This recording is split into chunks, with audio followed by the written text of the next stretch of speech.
ಈ ದಿನ ನಮ್ಮ ತಿರುವನಹಳ್ಳಿ ಗ್ರಾಮಕ್ಕೆ ಒಂದು ಸುದಿನ ಅಂತ ಹೇಳ್ಬೋದು. ಯಾಕಂತಂದ್ರೆ ಸುಮಾರು ವರ್ಷಗಳಿಂದ ಅಂದ್ರೆ ನಾಗರಾಜನ್ ಏನ್ ತಪ್ಪಿಲ್ಲ, ನಾಗರಾಜನ ಸುಮಾರು ಸಲ ಹೇಳಿದ್ರಂತೆ ನಮ್ಮ ಮಂಜಣ್ಣನಿಗೆ ಡೈರಿ ಮಾಡ್ಕೊಂತ ಬಿಟ್ಟು ಅವರೇ ಹಿಂದೆ ಮುಂದೆ ತಿಳಿದು ಈಗ ಮತ್ತೆ ನಮ್ಮ ಶಾಸಕರು ನಮ್ಮ ನಾಗರಾಜಣ್ಣವರ ಒಂದು ಆದೇಶದ ಮೇರೆಗೆ ಇವತ್ತು ದಿನ ಇಲ್ಲಿ ಡೈರಿಯನ್ನು ಒಂದು ಹೊಸ ಡೈರಿಯನ್ನು ಸ್ಥಾಪನೆ ಮಾಡುವಂತ ನಿಟ್ಟಿನಲ್ಲಿ ಕೆಲಸ ಮಾಡ್ತಾ ಇದ್ವಿ. ಈ ಒಂದು ಕಾರ್ಯಕ್ರಮಕ್ಕೆ ನಿಮ್ಮೆಲ್ಲರ ನೆಚ್ಚಿನ ನಾಯಕರು ಶಾಸಕರಾದಂಥ ನಮ್ಮ ಸಮೃದ್ಧಿ ಮಂಜಣ್ಣವರೇ, ನಮ್ಮ ಪಕ್ಷದ ಅಧ್ಯಕ್ಷರು ಕೋಮಲ್ ನಿರ್ದೇಶಕರಾಗಿರ್ತಕ್ಕಂಥ ನಮ್ಮ ಕನ್ನಡ ನಾಗರಾಜಣ್ಣವರೇ, ನಮ್ಮ ರಘುಪತ್ ರೆಡ್ಡಿ ಅವರೇ, ನಮ್ಮ ಶ್ರೀನಿವಾಸ ರೆಡ್ಡಿ ಅವರೇ, ನಮ್ಮ ಡಾಕ್ಟರ್ ಪ್ರಕಾಶನ್ ಅವರೇ, ನಮ್ಮ ಮುನ್ಶ್ಯಾಮ್ ಗೌಡ್ರೆ, NR ಸತ್ಯಣ್ಣವರೇ, ಅದೇ ರೀತಿ ನಮ್ಮ ಅವಣಿ ಮೇಡಮ್ ಅವರೇ, ಮತ್ತೆ ನಮ್ಮ ಗೊಲ್ಲಳ್ಳಿ ಪ್ರಭಾಕರನ್ ಅವರೇ, ನಮ್ಮ DVR ರಘು ಅವರೇ, ಇನ್ನು ನಮ್ಮ ಹಿಂದೆ ಕೂತಿರ್ತಕ್ಕಂಥ ಎಲ್ಲ ನಮ್ಮ ಈ ಭಾಗದ ಅಧ್ಯಕ್ಷರೆಲ್ಲರೂ ಇದ್ದಾರೆ, ನಾಯಕರೆಲ್ಲರೂ ಇದ್ದಾರೆ. ಮುಖ್ಯವಾಗಿ ಇವತ್ತಿನ ಹೇಳ್ಬೇಕಂದ್ರೆ ನಮ್ಮ P&A ಸೆಕ್ಷನ್ ವ್ಯವಸ್ಥಾಪಕರಾಗಿರ್ತಕ್ಕಂಥ ನಮ್ಮ ಚೇತನ್ ಸಾಹೇಬ್ರೆ, ಅದೇ ರೀತಿ ನಮ್ಮ DM ಅವರೇ, ಈ ಭಾಗದ ಎಲ್ಲ EOs ಬಂದಿದ್ದಾರೆ. ಎಲ್ರಿಗೂ ಈ ಸಂದರ್ಭದಲ್ಲಿ ನಮ್ಮ ಪತ್ರಕರ್ತ ಮಿತ್ರರೇ ಹಾಗೂ ಈ ಊರಿನ ಹಿರಿಯರೇ, ತಾಯಂದ್ರೆ, ಅಕ್ಕಂದ್ರೆ, ಈಗಾಗಲೇ ನಮ್ಮ ಶ್ರೀನಿವಾಸ ರೆಡ್ಡಿ ಅವರು ಹೇಳಿದ್ದಾರೆ, ನಾವು ಮೊಟ್ಟ ಮೊದಲಿಗೆ ನಮ್ಮ ಮಂಜಣ್ಣ ಹೇಗೆ ಅಂತಂದ್ರೆ ನಮ್ಮ ಆಲಂಗೂರು ಶ್ರೀಣ್ಣವ್ರು ಇದ್ದಾಗ ನಾವಲ್ಲಿ ಸೇರ್ತಾ ಇದ್ವಿ. ಸುಮಾರು ವರ್ಷಗಳ ಒಂದು ಸುದೀರ್ಘ ಒಂದು ಪಯಣದಲ್ಲಿ ನಾವೆಲ್ಲರೂ ಒಟ್ಟಿಗೆ ಸೇರ್ತಾ ಇದ್ದೀವಿ. ಅಲ್ಲಿ ಆ ಒಂದು ನಿಟ್ಟಿನಲ್ಲಿ ಬಂದು ಕೇಳಿದಾಗ ನಾಗರಾಜನವರು ಸುಮಾರು ಸಲ ಹೇಳಿದ್ರು, ಆದ್ರೆ ಕಾರಣಾಂತರಗಳಿಂದ ಮಾಡ್ಲಿಕ್ಕೆ ಆಗ್ಲಿಲ್ಲ, ದಯವಿಟ್ಟು ಇದನ್ನ ವ್ಯವಸ್ಥೆ ಮಾಡಬೇಕು ಅಂತಂದ್ರೆ ಅಯ್ಯ ನೀನು ಯಾವಾಗ ಬೇಕಾದ್ರೂ ಮಾಡ್ಕೊಳ್ಳಪ್ಪ ಅಂತ ಹೇಳ್ಬಿಟ್ಟು ಮತ್ತೆ ಇಲ್ಲಿ ಹೊಸದಾಗಿ ನಮ್ಮ ಹಾಲು ಶೇಖರಣೆ ಮಾಡುವಂತ ಕೆಲಸ ಮಾಡಿದ್ವಿ. ಮೊದಲು ಸಬ್ ಪಾಯಿಂಟ್ ದಿನ ನಾನು ನಮ್ಮ ಶ್ರೀನಿವಾಸ ರೆಡ್ಡಿ ಇಬ್ರು ಬಂದಿದ್ವಿ. ಇವತ್ತು ದಿನ ನಾನು ಹೇಳೋದು ಅವತ್ತು ಒಂದು 3 ತಿಂಗಳಲ್ಲಿ ನಾನು ಹೊಸ ಡೈರಿಯನ್ನು ಮಾಡ್ಕೊಡ್ತೀನಿ. ನಾನು 3 ತಿಂಗಳು ಮೋಸ್ಟ್ಲಿ 3 ತಿಂಗಳಲ್ಲಿ ಆಗೋಯ್ತಲ್ಲ, 3 ತಿಂಗಳು ಅಷ್ಟೇ ನಾವಿಲ್ಲಿ ಸ್ಟಾರ್ಟ್ ಮಾಡಿದ್ಮೇಲೆ. ಅಂದ್ರೆ ಮೊದಲು 3 ವರ್ಷ 4 ವರ್ಷ 5 ವರ್ಷ ಆಗ್ತಾ ಇತ್ತು ಒಂದು ಡೈರಿ ಓಪನ್ ಮಾಡ್ಬೇಕು ಅಂದ್ರೆ.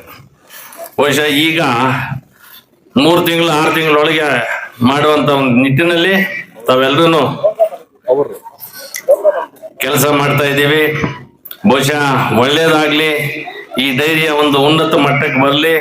ಈಗಾಗಲೇ 1200 ಲೀಟರ್ ಹಾಕಿರುವಂತ ಒಂದು ಯಥೇಚ್ಛವಾಗಿ ಇಲ್ಲಿ ಹಾಲು, ಯಾಕಂದ್ರೆ ನಮ್ಮ ಚಂದ್ರನವ್ರು ಇದ್ರು ತಾಯ್ಲೂರಲ್ಲಿ ಅಧ್ಯಕ್ಷರಾಗಿದ್ರು, ಇದೇ ಊರಿನವರು. ನಮ್ಮ ಚಂದ್ರನವ್ರು ಕಾಣಿಸ್ತಾ ಇಲ್ಲ, ಇದಾರೆ ಅಧ್ಯಕ್ಷರು. ಪಾಪ ಅವರೆಲ್ಲ ಸಹಕಾರ ಮಾಡಿದ್ರು ನಮಗೆಲ್ಲ. ಮೊನ್ನೆ ಚುನಾವಣೆಯಲ್ಲಿ ಗೆಲ್ಬೇಕಂದ್ರೆ ಅವರೆಲ್ಲರ ಒಂದು ಸಹಕಾರ. ಇವತ್ತಿನ ದಿನ ನಾವು ಇಲ್ಲಿ ಬಂದು ಕುಂತು ನಿಮ್ಮೂರಿಗೆ ಡೈರಿ ಮಾಡಿಕೊಡ್ಬೇಕು ಅಂದ್ರೆ ಅವರೆಲ್ಲರೂ ಒಂದು ಸಹಕಾರದಿಂದ. ಅದೇ ರೀತಿ ಇವತ್ತಿನ ದಿನ ತಾಯ್ಲೂರಿಗೆ ಹೆಚ್ಚು ಹೋಗ್ತಾ ಇದ್ದೀನಿ. ಮಾಲು ಶೇಕಡ 50% ನಿಮ್ಮೂರದೇ ಹೋಗ್ತಾ ಇದ್ದಿದ್ದು ಅಲ್ಲಿಗೆ. ಇದನ್ನು ನೀವು ಇವತ್ತು ನಾವು ಮಾಡಿರೋದು ಮುಖ್ಯ ಅಲ್ಲ, ಇದನ್ನು ನೀವು ಒಳ್ಳೆ ರೀತಿಯಲ್ಲಿ ಉಪಯೋಗಿಸ್ಕೊಂಡು ಮುಂದೆ, ಯಾಕಂದ್ರೆ ರೈತರಿಗೆ ಇದೊಂದೇ ಇರೋದು ಆಧಾರ. ಇನ್ನೇನು ಮಳೆ ಹೋಯ್ತು, ಪಾಪ ಈ ಕಾಂಗ್ರೆಸ್ ಸರ್ಕಾರ ಬಂದು ಮಳೆನೂ ಹೋಗ್ಬಿಡ್ತು. ತಾಯಂದ್ರೆ ಇದಾರೆ, 2,000 ಕೊಡ್ತೀವಿ, ಬಸ್ಗಳಲ್ಲಿ ಕಳಿಸ್ತೀವಿ, ಅಲ್ಲಿ ಕಳಿಸ್ತೀವಿ, ಇಲ್ಲಿ ಕಳಿಸ್ತೀವಿ, ಎಲ್ಲರನ್ನು ಮಲಗಿಸ್ಬಿಟ್ಟಿದ್ದಾರೆ. ಯಾರೇನು ಉದ್ಧಾರ ಆಗಿಲ್ಲ. ತಮ್ಗೆಲ್ರಿಗೂ ಗೊತ್ತಿರುತ್ತೆ, ಇಲ್ಲಿರ್ತಕ್ಕಂಥ ಅಕ್ಕ ತಾಯಂದ್ರೆ ಇದ್ದಾರೆ ಸುಮಾರು ಜನ. ಏನಾದ್ರು ಉಪಯೋಗ ಆಗಿದೆಯಾ ಅಕ್ಕ? ಹೇಳ್ರಿ, ಏನಾದ್ರು ಆಗಿದ್ರೆ ಹೇಳ್ರಿ. ಅಲ್ಲಿಂದ ಕೂತ್ಕೊಂಡು ಹಿಂಗ ಅನ್ಬೇಡ್ರಿ, ಇಲ್ಲ ಅಂತ ಹೇಳ್ರಿ. ಏನಾಗಿದೆ ಅಂತಂದ್ರೆ ಈ ನಮ್ಮ ಕರ್ನಾಟಕ ಏನಾಗಿದೆ ಅಂತಂದ್ರೆ ಕಡೆ ಕಾಲ ಅನಿಸ್ತಾ ಇದೆ. ಆದ್ರೆ ನಮಗೂ ಅವ್ರಿಗೂ ಗೊತ್ತಿಲ್ಲ. ಮೋಸ್ಟ್ಲಿ ನೋಡ್ತಾ ಇದ್ರೆ ಕಾಂಗ್ರೆಸ್ ಸರ್ಕಾರ ಕಡೆ ಕಾಲ ಅನಿಸ್ತಾ ಇದೆ. ತಾವೆಲ್ಲರನ್ನು ಯೋಚನೆ ಮಾಡ್ಬೇಕು. ರೈತರನ್ನ ನಾಯಿಗಳು ನೋಡ್ದಂಗೆ ನೋಡ್ತಾ ಇದಾರೆ. ರೈತರನ್ನ ಆ ಬೀದಿ ನೋಡಿ ಬಿಡಿದಿದ್ದು ಓಡಿಸ್ತಾ ಇದಾರೆ ಜನಗಳನ್ನ. ಅವ್ರಿಗೇನು ಲೆಕ್ಕ ಪಕ್ಕ ಇಲ್ಲ ರೈತರು ಅಂತಂದ್ರೆ. ರೈತರಿಂದ ಈ ದೇಶ ರಾಜ್ಯ ಇರೋದು. ಅದನ್ನು ಮರೆತು ಬಿಟ್ಟಿದ್ದಾರೆ. ಈಗ ನೀವು ಬರುವ ಮುಂದಿನ ದಿನಗಳಲ್ಲಿ ನೀವು ಯೋಚನೆ ಮಾಡಬೇಕು, ಜ್ಞಾಪಕ ಬರ್ಬೇಕು ಅವ್ರಿಗೆ ನಾಳೆ. ಅದು ಹಾಗೆ ಆಗ್ತದೆ, ಅದರಲ್ಲೇನು ಎರಡನೇ ಮಾತಿಲ್ಲ. ಇವನ್ ದಿನ ಕುಮಾರಣ್ಣ ಅವ್ರಿಗೆ ನೋಡಿ ಏನ್ ಕೆಲಸ ಕೊಡ್ತಾ ಇದ್ದಾರೆ. ರೈತರು ಬರುವಾಗ ಮಾತಾಡಿರೋದಕ್ಕೆ ಅವ್ರ ಮೇಲೆ ಆಪಾದನೆಗಳು ಇಲ್ಲದಷ್ಟು. ದಯವಿಟ್ಟು ಯೋಚನೆ ಮಾಡಿ, ರೈತರು ಏನಾದ್ರು ಉಳಿಬೇಕಾದ್ರೆ ಆ ಒಂದು ಕುಟುಂಬ ಬಹಳ ಮುಖ್ಯ. ದೇವೇಗೌಡರ ಅಪ್ಪಾಜಿಯವ್ರ ಕುಟುಂಬ ಬಹಳ ಮುಖ್ಯ. ದಯವಿಟ್ಟು ಅದನ್ನು ಮರಿಬೇಡ್ರಿ. ಇವತ್ತಿನ ಪ್ರತಿಯೊಬ್ಬರು ರೈತರು ಅವ್ರ ಮನೆಗೆ ಹೋಗ್ಬೋದು, ಬೇಕಾದ್ರೆ ಚಪ್ಪಲಿ ಇಲ್ಲ ಅಂದ್ರೂ ಹೋಗ್ಬೋದು, ಅವ್ರ ಮನೆ ಹತ್ರ ಕರೆದು ಮಾತಾಡಿಸ್ತಾರೆ. ಹಳೆ ಬಟ್ಟೆ ಹಾಕೊಂಡ್ರು ಕರೆದು ಮಾತಾಡಿಸ್ತಾರೆ. ಇವ್ರ ಹತ್ರ ಹೋಗ್ಬಿಡ್ರಿ, ಹತ್ರ ಸೇರ್ಸೋಲ್ಲ. ಶೂಟು ಕೋಟ್ ಹಾಕಿರೋನ್ನ ಹತ್ರ ಸೇರ್ಸಲ್ಲ, ರೈತನ ಸೇರಿಸ್ತಾರ. ದಯವಿಟ್ಟು ಇದನ್ನೆಲ್ಲ ಅರ್ಥ ಮಾಡ್ಕೋಬೇಕು. ರೈತರಿಗೆ ಬದುಕಬೇಕು ಅಂತಂದ್ರೆ ಒಂದು ಒಳ್ಳೆ ಸುಭದ್ರವಾದ ಸರ್ಕಾರ, ಒಬ್ಬ ಒಳ್ಳೆ ವ್ಯಕ್ತಿಯನ್ನು ಆಯ್ಕೆ ಮಾಡಬೇಕು. ದಯವಿಟ್ಟು ಹೇಳ್ತೀನಿ ಈ ಸಂದರ್ಭ ತಮ್ಮೆಲ್ರಿಗೂ ಒಂದು ಅದೇ ರೀತಿಯಾಗಿ ಇನ್ನೊಂದು ಮೇಲ್ತಾಯಿಲೂರಲ್ಲೂ ಒಂದು ಡೈರಿ ಓಪನ್ ಆಗ್ತಾ ಇದೆ, ಮಹಿಳಾ ಡೈರಿ. ಈಗಾಗಲೇ ಆಗೋಗಿದೆ. ಮುಂದಿನ ದಿನಗಳಲ್ಲಿ ಅದನ್ನು ಮಾಡ್ತೀವಿ. ಮದ್ದೂರು ಇದು ಮದ್ದೇರಿನೂ ಸಹ ಅಲ್ಲಿ ಒಂದು ಮಹಿಳಾ ಡೈರಿಯನ್ನು ಓಪನ್ ಮಾಡುವಂತ ನಿಟ್ಟಿನಲ್ಲಿ ಈ ಭಾಗದ ಎಲ್ಲಾ ಕಡೆನೂ ಇನ್ನು ಎಲ್ಲಿ ಬೇಕಾಗ್ತದೆ ಎಲ್ಲನೂ ಮಾಡ್ಲಿಕ್ಕೆ ಎಲ್ಲನೂ ಸದಾ ನಾವು ಸಿದ್ಧ ಇರ್ತೀವಿ.